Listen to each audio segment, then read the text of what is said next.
사사기는 여러분이 잘 아시는 삼손, 기드온, 드보라 이런 사사들의 이야기를 적은 책이지요.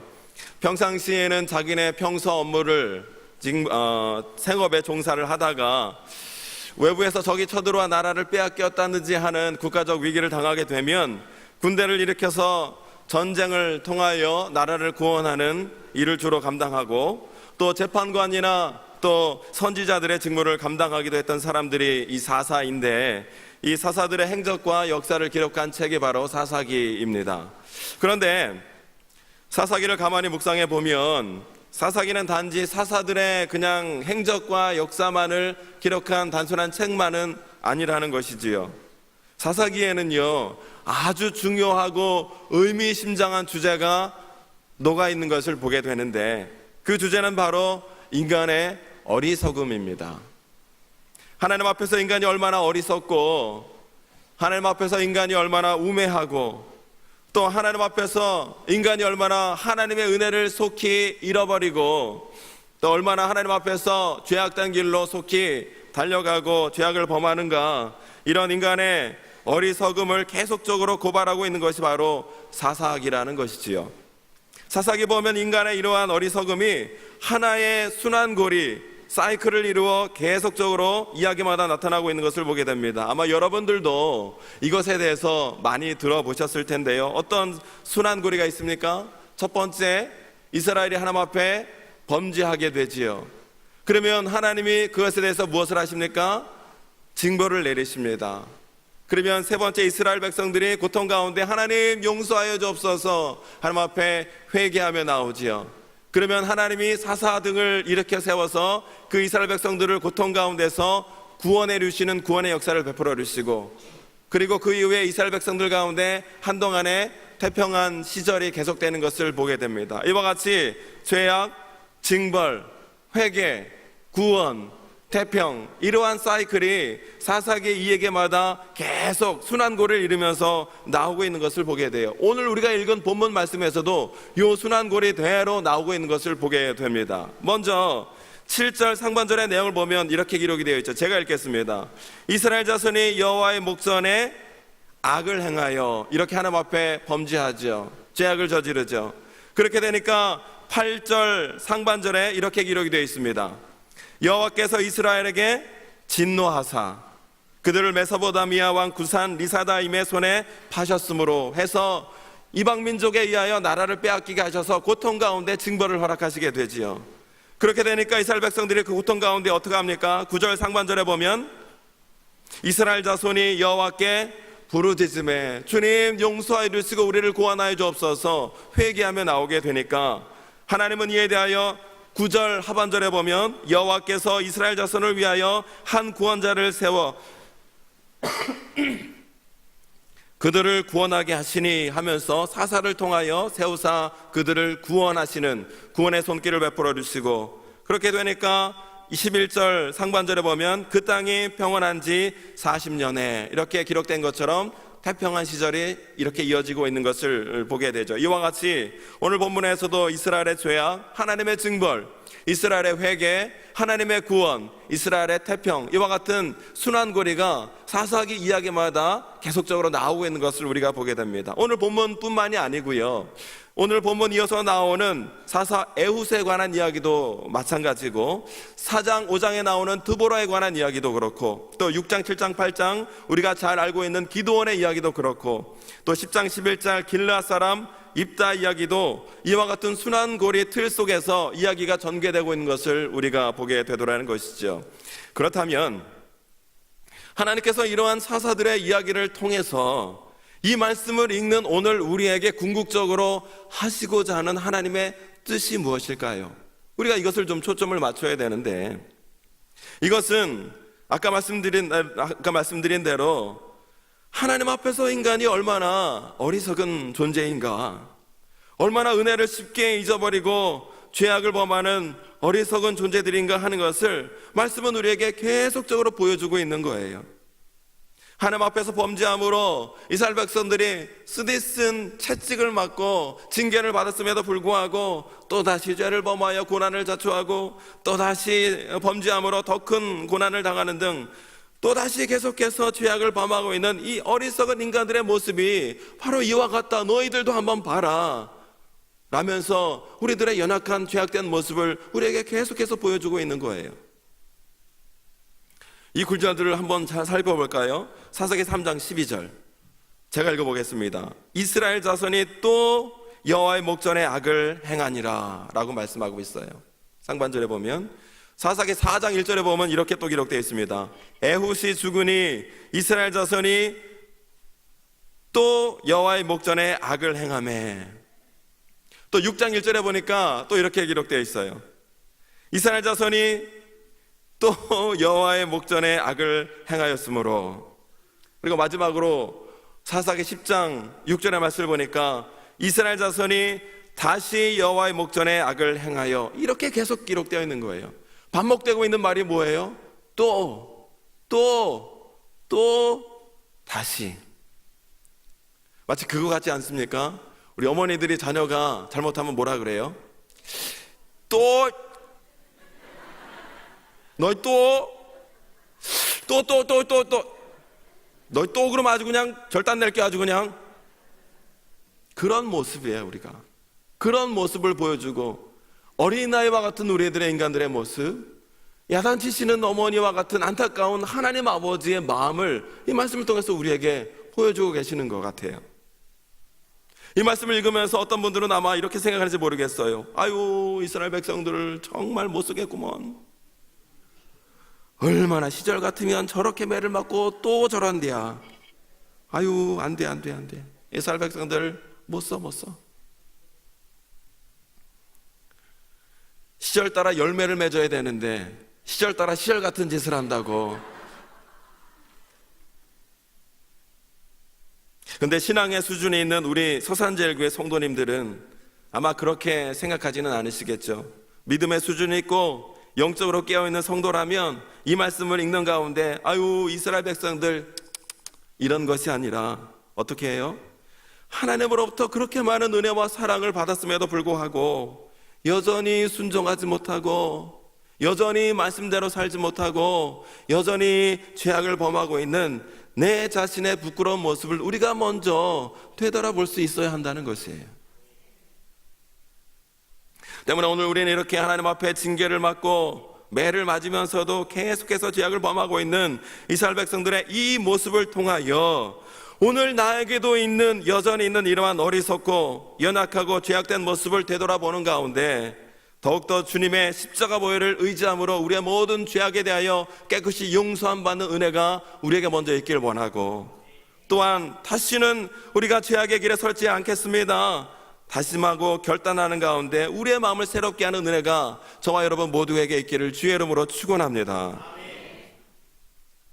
이스라엘 백성들은 왜 이렇게 어리석다 싶을 정도로 그러면 계속해서 죄악을 반복하고 있는 것인가?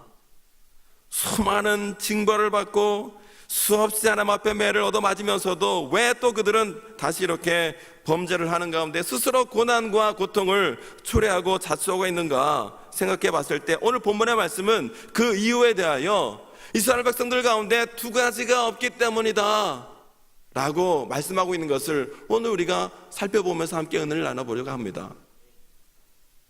두 가지를 잃어버렸다라는 거예요. 첫 번째, 이스라엘 백성들이 계속 이렇게 죄를 범하였던 첫 번째 이유는, 그들이 잃어버린 첫 번째 그들이 여호와 하나님을 잃어버렸습니다.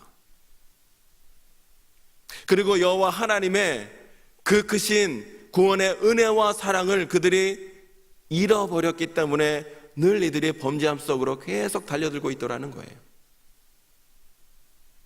7절의 말씀을 보니까 이렇게 기록되어 있습니다. 함께 읽어볼까요? 시작.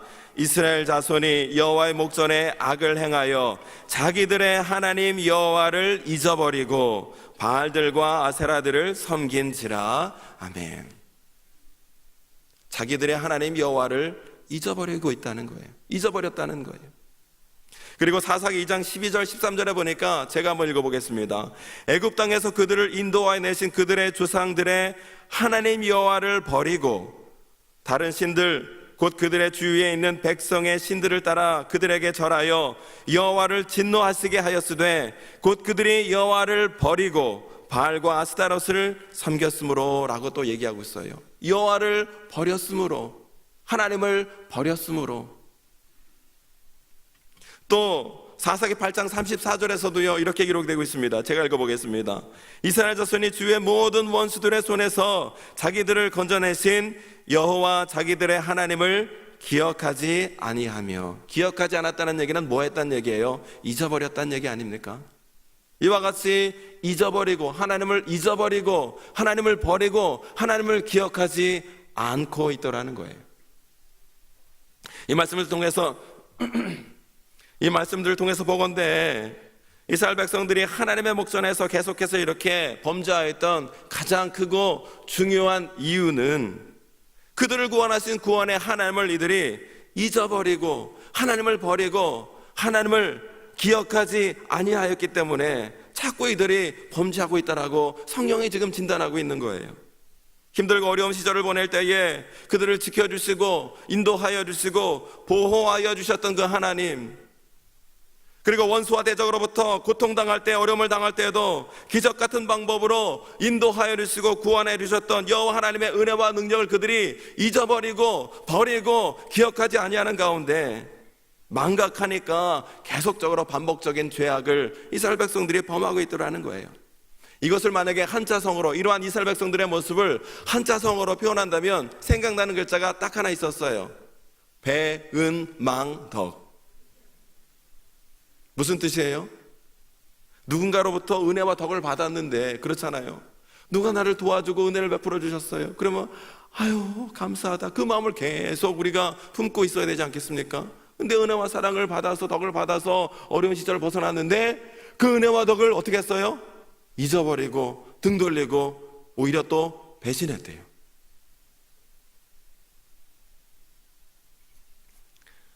우리가 알다시피 이스라엘 백성들은, 여러분, 하나님의 특별한 사랑을 받은 이스라엘 백성들은 정말 특별한 민족이었어요. 이와 같은 민족의 세계에 전무후무한 민족이 이스라엘 백성들이에요. 애굽에서 그들이 노예로 압제당하며 고통당할 때에 주님 우리가 힘듭니다, 그들이 부르짖으니까 하나님이 그들의 부르짖음을 들으사 어떻게 하셨어요? 모세를 세워서 그들을 구원하여 주시고 그들을 탈출시키는데 어떻게 탈출시켜 주셨어요? 어떻게 구원하셨어요? 홍해 바다가 갈라지는 정말 전무후무한 역사와 기적을 통하여 그들을 인도하시고 구원해 주셨던 것이 이스라엘 백성들을 향한 하나님의 특별한 사랑이에요. 이것은 한 나라 민족을 이렇게 기적적인 방법으로 온 국민을 구원해 주신 사건은 그 전에도 그 이후에도 없을 만큼 정말 이스라엘 백성들을 향한 하나님의 사랑은 정말 특별하고 특별한 사랑이라는 것이죠. 그뿐만 아니에요. 광야를 지나갈 때에도 먹을 것이 없게 되자 이스라엘 백성들을 뭐를 먹이셨어요? 만나와 메추라기를 통해서 40년 동안 계속해서 먹이고 입히시고 재우시고, 낮에는 뜨거우니까 구름 기둥으로, 밤에는 추우니까 불 기둥으로 그들을 인도해 주시고, 이런 방법으로 마침내 결국 젖과 꿀이 흐르는 가나안 땅으로 그들을 인도하여 주신 것이 바로 그들을 향한 하나님의 특별하고 유별난 사랑이었다는 것이에요. 때문에 이스라엘 백성들에게 있어서 이 모든 것이 하나님의 은혜였는 줄로 믿습니다.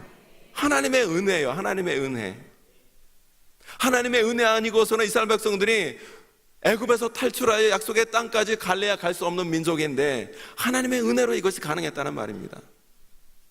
이와 같이 이스라엘 백성들은 오로지 하나님의 은혜로만 살던 민족이었음에도 불구하고, 근데 그런 그들이요, 세대를 거듭할수록 어떻게 해요?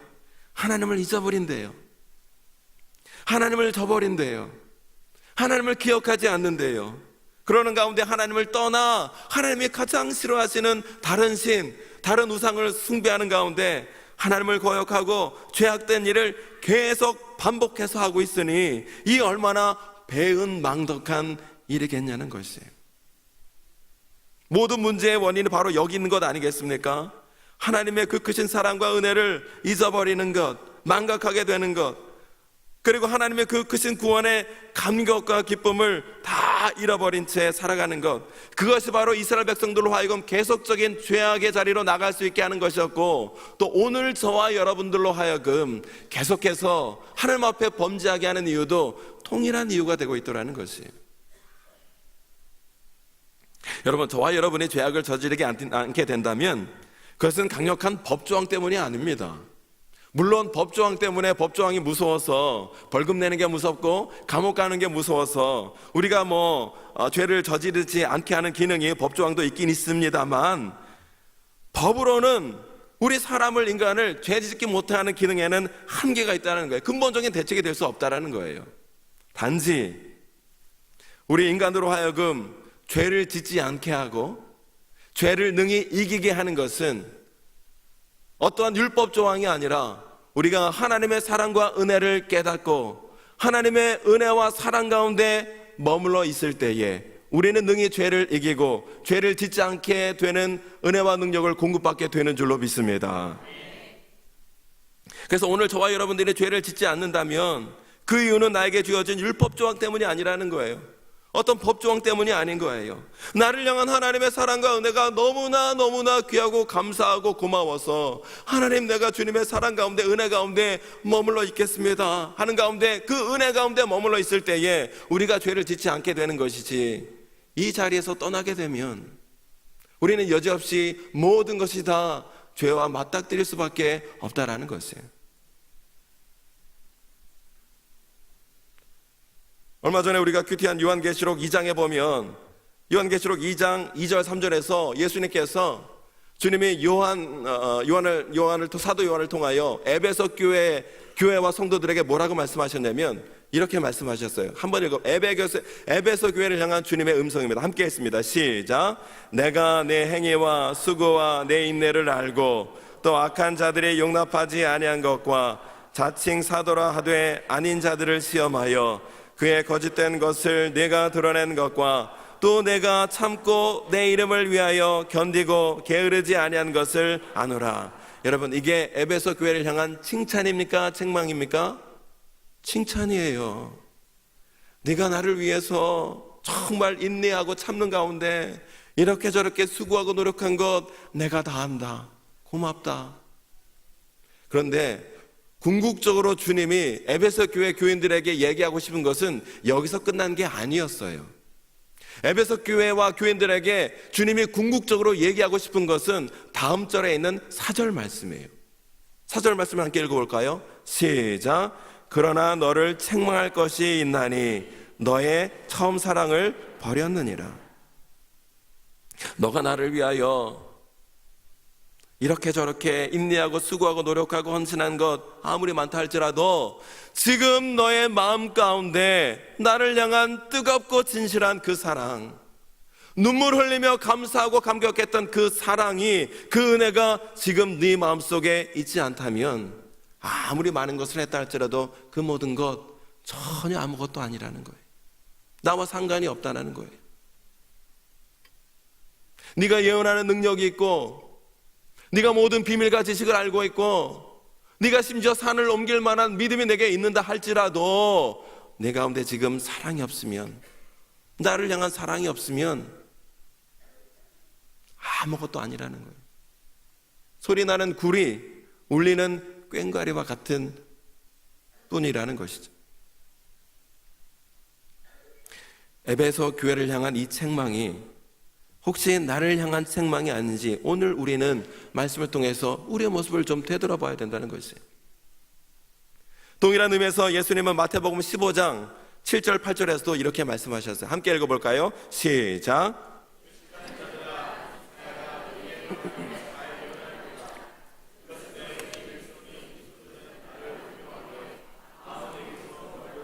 이 백성이 입술로는 나를 공경하되 마음은 어떻다고요? 멀리 있다는 거예요. 우리가 입술로는 주님을 위하여 삽니다. 주님 찬양합니다. 주님 예배합니다. 아무리 많은 찬양과 헌신과 예배를 드린다 할지라도 정작 그 마음으로 하나님과 멀어져 있으면, 하나님의 그 은혜와 하나님의 그 사랑 가운데 머물러 있지 못하면, 하나님이 주신 구원의 기쁨과 구원의 감격 가운데 살아가지 못한다면 입술은 나를 경외하되 마음은 내게서 먼 자라 하는 책망으로부터 자유로울 수가 없는 거예요. 이러한 이유 때문에 하나님께서는 당신의 백성들이 하나님의 구원의 은혜를 잊지 않고 날마다 기억하게 하기 위하여 많은 장치들을 마련해 놓으셨는데, 그것이요, 가만히 보니까 성경에 있는 절기였습니다. 얼마 전에 우리 부흥 강사님 김정은 목사님도 그 절기에 대해서 말씀을 하셨듯, 그 절기를 통하여 유월절, 맥주절, 수장절, 장막절, 이런 절기를 통하여 이스라엘 백성들이 때마다 하나님의 그 구원의 은혜를 기억하게 하시고, 때마다 그 구원의 하나님의 은혜에 대하여 감사한 마음을 갖게 하시고, 때마다 하나님의 그 구원의 은혜에 대하여 감사 예물을 주 앞에 드리며 그 감사의 마음이 날마다 새로워지고 잊지 않도록 하나님의 장치를 마련해 놓으신 거예요. 지금 우리가 지키고 있는 교회 절기도 그렇고요, 그리고 저 십자가도 마찬가지 아닙니까? 저 십자가가요, 데코레이션이 아닙니다. 인테리어가 아니에요. 장식품이 아니에요. 예배 가운데 우리가 왔을 때 저 십자가를 보면서 우리가 생각해야 할 것이 무엇이에요? 죽음에서 나를 구원해 주시고, 죄와 사망 가운데 나를 지켜주시고 건져내 주시고, 모든 환난과 어려움 속에서 죽기까지 나를 지켜주신 하나님의 그 크신 사랑과 은혜, 예수 그리스도 십자가 그 사랑을 우리 마음속에 기억하는 가운데, 그 사랑과 은혜 가운데 늘 거하고 그 사랑과 은혜를 늘 내 마음속에 기억하라 하는 당부가, 하나님의 간절한 당부가 우리가 지키는 절기와 저 십자가 가운데 고스란히 담겨 있다는 말입니다. 하나님은 이사야 46장 8절 9절에서도 이렇게 말씀하셨어요. 제가 한번 읽어보겠습니다. 너희 패역한 자들아, 이 일을 기억하고 장부가 되라. 이 일을 마음에 두라. 너희는 옛적 일을 기억하라. 나는 하나님이라. 나 외에 다른 이가 없느니라. 나는 하나님이라. 나 같은 이가 없느니라. 아멘. 옛적 너희를 구원한 이 구원의 일을 너희는 늘 마음속에 기억해야 할 것이고, 그 구원의 역사를 이룬 이는 나 여호와 하나님임을 이 마음속에 늘 기억하라는 거예요. 바라기는 오늘 이 시간 죄와 사망에서 나를 구원해 주시고, 그리고 큰 환난과 어려움 가운데서 나를 이렇게 세우시고 구원해 주신 하나님의 그 크신 사랑과 은혜를 늘 잊지 않고 그 가운데 거하며 살아가는 저와 여러분 모두가 될 수 있기를 주의 이름으로 축원합니다. 내가 약할 때에 강함 되어 주셨고, 내가 가난할 때 나를 부욕해 해주셨으며, 사망의 음침한 골짜기를 다닐 때에 나를 건져서 지켜주신 그 하나님의 은혜와 사랑을 내가 오늘도 기억하는 가운데, 그 사랑과 은혜 가운데 머물며 하나님을 잊지 않고 기억하는 것, 그것이 죄악된 길에 나가지 아니하고 하나님 앞에 날마다 영광 돌리며 그 영광된 자리 머무르는 은혜의 기림을 오늘 우리에게 성경을 통해서 말씀하고 있는 것이라는 거예요. 이스라엘 백성들이 날마다 하나님 앞에 범죄했던 이유는 이러한 하나님을 잊어버리고 하나님의 그 크신 은혜와 사랑을 계속해서 기억하지 아니하였기 때문이다라고 오늘 우리에게 말씀하고 있는 것입니다. 두 번째, 이스라엘 백성들이 잊어버렸던 것이 무엇이냐면, 그들은요, 하나님의 징계를 잃어버렸습니다. 고난의 때를 잃어버렸다는 말이에요. 개구리가 올챙이 적 시절을 전혀 기억하고 있지 못하더라는 거예요. 오늘 본문의 말씀 속에서 이스라엘 백성들은 위기와 고난 속에서 하나님의 도우심으로 구원되는 그 경험을 하고 나서도 또다시 범죄하고 있었던 것을 보게 돼요. 고통스러운 고난의 세월을 보낼 때에 하나님 우리를 용서해 주시고, 하나님 우리를 좀 제발 지켜주시고 구원하여 주옵소서, 눈물 콧물 다 쏟으면서 펑펑 울리면서 기도할 때는 언제고, 하나님이 은혜를 베풀어 주셔서 그 모든 상황 속에서 구원하여 주시고 모든 상황 끝 종결시켜 주시니까 어떤 마음이 들어요? 등 따시고 배부르니까 언제 그랬대요? 제가 한번 말씀드렸죠. 언제 한번 담임 목사님이요, 그 은혜와 감격이 있기 때문에 그분만큼은 기도의 자리에 나와야 되는데 왜 안 나오지 하면서 전화 좀 해봐라 한 분이 한두 분이 아니에요. 아마 여러분 가운데도 그런 경험이 많으실 거예요. 정말 힘들고 어려운 고난의 세월 중에 정말 눈물 콧물 다 쏟는 가운데 하나님 앞에 펑펑 울며 기도할 때에 하나님이 그 기도를 들으사 응답해 주셔서 그 고난의 자리에서 나를 구원해 주신 그 구원의 은혜가 나에게 있음에도 불구하고 모든 상황 끝 종결되니까 언제 그랬대야?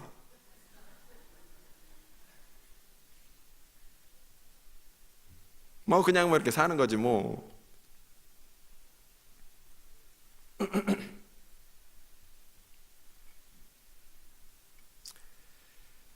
그 고난의 세월을 잃어버리고 하나님의 사랑이 담긴 징계와 채찍의 세절을, 눈물을 망각하고 나니까 어김없이 최악의 자리로 달려가게 되더라는 것입니다. 가만히 보면 우리나라가 딱 그 이스라엘과 같은 나라인 것 같아요. 그런 생각이 들었어요. 옛날부터 수많은 강대국 사이에 있어서 수많은 강대국들의 침입을 얼마나 많이 당했습니까? 외침을 얼마나 많이 당했어요. 그래서 강대국 사이에서 나라도 빼앗겨서 식민지도 우리가 경험했고요. 또 1950년에는 남북이 동족끼리 그냥 전쟁을 치러서 나라가 그냥 쑥대밭이 되는 동족 상잔의 비극도 우리가 경험을 했고요. 최근에는 IMF 위기로 나라가 부도 날 뻔도 했습니다. 그래서 늘 5천년의 세월 동안 이렇게 저렇게 맞고 징계받고 고통과 어려움 속에서 얼마나 많은 위기와 우여곡절이 우리나라 역사 가운데 있었는지 몰라요. 세상 사람들은 그런 우리나라 역사에 대해서 그저 한국이 힘없고 국력이 약간 약소국이기 때문에 세계 역사 속에서 뭐 당연히 그렇게 사는 것은 뭐 지옥의 역사를 경험하는 것은 어쩔 수 없는 일이지 뭐 라고 결론을 내릴 수 있을지는 몰라도, 여러분 우리 기독교 관점에서 보면요, 절대로 우리나라의 그 고난의 역사는 그냥 우연으로 이루어진 게 아니라는 거예요. 어떻게 그걸 알 수 있냐면, 세계 사람들은 6.25로 인하여 한국이라는 나라가 완전히 쑥대밭이 되지 않았습니까? 잿더비에 올라가 있지 않았습니까? 그런데 이런 나라가 글쎄 50년도 안 돼서 세계 경제 10대 강국으로 우뚝 선 거예요. 이 원인이 무엇인가? 대한민국이 50년도 안 되는 세월 가운데 그 전쟁의 쑥대밭에서 이런 10대 강국이 된 이유가 무엇인가? 나름대로 연구를 하고 이유를 조사했는데 그 답이 나왔을까요? 안 나왔을까요? 안 나왔어요. 안 나왔어요. 그래서 그것에 대해서 결론을 어떻게 내렸는지 아십니까? 무슨 기적? 한강의 기적. 여러분, 한강이 우리에게 기적을 줬습니까? 우리나라 대한민국의 부국 성장은 한강의 기적이 아니라 하나님의 기적인 줄로 믿습니다. 어떤 기적인 줄 아세요? 그동안에는 우리나라가 하나님을 몰랐어요. 이렇게 치시고 저렇게 치시고 그랬는데 하나님을 모르다가 드디어 우리나라가 하나님을 알고 십자가 복음을 알고 우리나라 곳곳에 십자가가 세워지게 되고 많은 교회와 성도들이 가장 결정적으로 새벽을 깨워서, 그리고 밤을 깨우는 가운데 눈물 흘리며 무릎 꿇고 우리 나라와 민족을 위하여 기도하기 시작하니까 하나님께서 50년도 안 되는 이 대한민국 가운데 이 부국강병의 역사와 축복을 우리나라 가운데 허락해 주신 줄로 믿습니다. 이것을 하나님의 역사, 하나님의 축복 말고 설명할 길이 없는 거예요. 그런데요, 우리나라가 이렇게 부국강병이 돼서 잘 먹고 잘 살만 해지니까 여러분, 지금 우리나라 가운데 어떤 일이 일어나고 있습니까? 20-30년 전만 해도 결코 상상할 수 없는 일들이요, 지금 버젓이 일어나고 있는 것 우리가 잘 알고 있잖아요. 음란하고 죄악에 관영하는 것은 차치하고서라도 저는 이거 동성애 문제, 어떻게 국가가 나서서 이거를 옹호하고 국가가 동성혼을 조장하는 가운데 인류의 재앙 징벌이라 할 수 있는 재앙 질병이라 할 수 있는 이 에이즈가 10대 20대에 지금 급속하게 지금 확산되고 있는데, 이런 현실은 무시한 채 인권이라는 미명하에 국가가 이 동성애를 합법화시키려고 계속해서 지금 시도하고 있다는 거예요. 여러분, 자칫 잘못하다가는 이번 개헌 때 동성애가 합법될 지금 거의 8분 능선까지 와 있는 거예요. 지금 우리 교회를 비롯한 교회와 성도들이 지금 계속해서 기도하며 막고 있기 때문에 지금 이렇게 지금 연기되고 있는 것이지, 만약에 교회가 손 놓고 있으면 그냥 이거 합법화됩니다. 대한민국의 동성애가 합법되면 대한민국은 너무나 크나큰 재앙과 징벌 가운데 빠지게 된다는 것을 우리가 영적으로 깨달아야 되는 줄로 믿습니다. 그런데 이렇게 하나님이 우리나라를 이렇게 축복해 주셨는데 잘 먹고 잘 살만 하니까 지금 엄청난 일들이 지금 그 은혜를 모르고 엄청난 죄악들이 지금 발생하고 있는 거예요. 왜 이렇게 이스라엘 민족도, 왜 우리나라 대한민국도 하나님께서 주신 이 은혜와 축복을 자꾸만 잊어버리고 계속해서 하나님 목전에서 죄악을 범하고 있는가? 그동안 하나님께 받았던 하나님의 그 징계, 그 채찍, 그 고난, 그 사랑과 정신 차리라고 하나님에게 우리에게 주신 그 고난과 징계와 채찍, 그것이 얼마나 무섭고 끔찍한지를 후대들이 다 잊어버렸기 때문에, 선대의 고난의 역사를 까맣게 지금 잊어버렸기 때문이라는 거예요. 그것을 신명기 24장 22절 상반절은 이렇게 기록하고 있습니다. 함께 읽어볼까요? 시작. 너는 애굽 땅에서 종 되었던 것을 기억하라. 무슨 말씀이에요? 너는 과거 조상들이 고난 가운데 종살이하고 고통당하고 울부짖었던 그 과거 고난의 때를 너희들은 결코 잊어서는 안 된다는 거예요. 약속의 땅으로 들어가는 젊은 세대들에게 모세가 하나님의 말씀을 이렇게 쓴 거예요. 너는 조상들의 그 아픔과 고난의 때를 결코 잊지 말아야 한다는 것이에요. 여러분, 이스라엘 사해 서쪽으로 가면 유대 광야에 우뚝 솟은 바위산이 하나 있는데, 사방이 깎여 있는 바위산이기 때문에 예로부터 이 장소는 이스라엘의 딸을 지켜내는 천연 요새로 쓰이는 장소가 있는데, 이 요새 이름이 마사다 요새라고 해요. 제가 사진을 한번 준비를 해봤는데 저런 곳이에요. 그러니까 적들이 쳐들어갈 수 있겠어요, 없겠어요? 저 위에서 끝까지 버티면 막 돌 던지고 막 창 던지고 막 그러면은 적들이 저기를 함락할 수 없는 천연 요새였다는 것이죠. 저것이 이스라엘 백성들을 끝까지 지켜내는 천연 요새로 작용을 해왔는데, 저기서 어떤 일이 있었냐면 AD 70년에 세계를 점령한 로마군이 이제 점령하고 온 거예요. 그래서 이스라엘 백성들이 저기서 끝까지 저항을 하고 있었답니다. 2년여간 그렇게 저항을 하다가 이제 주후 72년에 로마군들이 15,000명의 군사들을 그 밑에 다 배치하는 가운데 계속해서 전투를 벌이니까 이제 이스라엘 백성들이 이것을 감당해낼 힘이 없게 된 거예요. 그러니까 유대인들은 로마인의 이제 노예가 되느니 차라리 우리 모두 자결합시다. 그래가지고 그곳에서 끝까지 남아 결상전했던 967명 모두가 그 위에서 다 자결했다는 거예요. 그것이 발견된 거예요. 때문에 이 마사다 요새는 이스라엘 민족이 다른 민족에게 국가를 빼앗기게 된 치욕스러운 자리, 수치스러운 자리로 기억된 장소가 바로 이 마사다 요새가 되었다고 해요. 그렇기 때문에 오늘날요, 이스라엘 국민 가운데 군대를 들어가서 신병교육을 마치게 되잖아요. 그러면 신병교육을 마치고 가장 감격적인 순간이 언제냐면 총기를 수여받는 총기 수여식이 제일 감격적인 순간인데, 이 총기 수여식을 어디서 하냐면 저 위에 올라가서 총기 수여식을 한다는 거예요. 그런 가운데 총기를 받으면서 이스라엘 군인이 뭐라고 외치냐면 마사다의 비극을 다시는 반복하지 않겠습니다. No more 마사다. 마사다의 비극을 다시는 반복하지 않겠습니다 하면서 총기를 촥 하고 받는 거예요. 우리나라의 과거의 고난과 과거의 비극을 다시는 우리가 반복하지 않겠습니다 라는 결연한 의지의 선포인 거예요. 저는 굉장히 의미 있다고 생각해요. 사랑하는 여러분, 혹시 저와 여러분 중에 오늘도 계속해서 반복되는 죄악의 문제를 여전히 해결하지 못하고 아무 일 없듯 살아가고 있는 분이 있다면, 또한 계속해서 반복되는 이 죄악으로 인하여 나 스스로 고난과 고통을 지금 스스로 초래하는 가운데 큰 고난과 고통의 문제에 빠져 있는 성도들이 있다면, 그렇다면 오늘 우리는 저 마사다 위에 서 있는 이스라엘 백성들과 같은 선함과 결단이 오늘 우리에게 다시 한번 필요하다는 거예요. 하나님 앞에서 다시는 내가 죄를 반복하지 않겠습니다.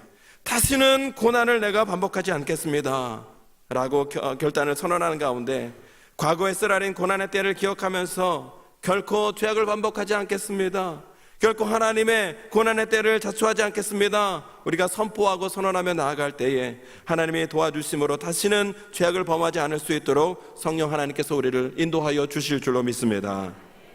오늘 말씀을 통하여 하나님께서는 우리가 하나님 앞에서 이스라엘 백성들처럼 계속해서 죄악을 범하지 않기 위하여 두 가지를 잊어버리지 말라, 오늘 우리에게 말씀하고 계시는 거예요.